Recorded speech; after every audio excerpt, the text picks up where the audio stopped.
Kwa leo ilikuwa ni shughuli ya kusaini kanuni za maadili kwa mujibu wa kifungu namba 162 kifungu kidogo cha pili cha sheria ya uchaguzi rasmi wa madiwani, ambacho kinasema maadili ya uchaguzi yanapaswa yasainiwe na kila chama cha siasa, kila mgombea atasaini fomu namba 10, serikali na pamoja na tume huru ya taifa ya uchaguzi. Na kinasema maadili hayo lazima yasainiwe na yaweze kuzingatiwa na kutiiwa na chama cha siasa na wagombea na serikali na tume wakati wa kampeni, uchaguzi na utaratibu mzima wa kuyatii na kuyaishi maelekezo hayo. Ukisoma kanuni namba 1 na kanuni ndogo ya 5 ya kanuni za maadili ya uchaguzi, kinasema chama cha siasa ambacho hakita saini au mgombea ambaye hata saini fomu namba 10 hatoteuliwa kuwa mgombea, na chama cha siasa ambacho hakijasaini kanuni za maadili hakiweza kusimamisha mgombea na kushiriki kwenye uchaguzi. Kwa kama kuna chama cha siasa ambacho hakijasaini, maana yake hakitashughulika na shughuli zozote zinazohusu masuala ya uchaguzi.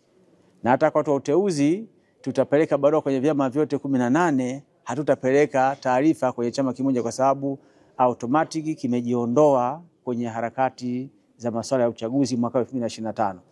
Sasa mtu anaweza kadhania kwamba anaweza akasaini kesho. Hapana, signing ilikuwa ni leo. Saizi tunazipeleka kwa ajili ya mpiga chapa aweze kuzitoa kwenye zile serikali, ziweze kutumika rasmi. Kwa ambacho hakikuja leo hakiwezi kutoa fursa kesho. Ilikuwa ni signing leo na kila chama kimepata fursa, na kila chama tulikipigia simu. Na kila katibu mkuu wa chama alipokea simu yetu na kusema mimi nafikiria nitakuja au nitakuja, kwa umejitokeza. Kwa fursa kusikilizwa kuja chama vyote vilipata. Kwa hiyo chama ambacho hakusaini maadili ya uchaguzi hakitoshiriki uchaguzi mkuu wa rais wa bunge na madiwani unatarajiwa kufanyika mwaka huu, na hakitoshiriki chaguzi zingine zote ndogo zikazotokea katika uhai wa miaka hii mitano kuanzia 2025 mpaka 2030. Hapo kanuni za kutunga wengine, kwa sababu kinachoishi baada hapo ni sheria. Lakini kanuni huwa zinatungwa ambazo zinatumika kila kwa muda wa miaka mitano. Kwa kanuni zote zilizotungwa mwaka huu 2025 zitatumika uchaguzi 25, uchaguzi mdogo utakaotokea 26, uchaguzi mdogo utakao 27, 24, 29 na 30 kabla ya ule mwaka mmoja kuelekea kwenye uchaguzi.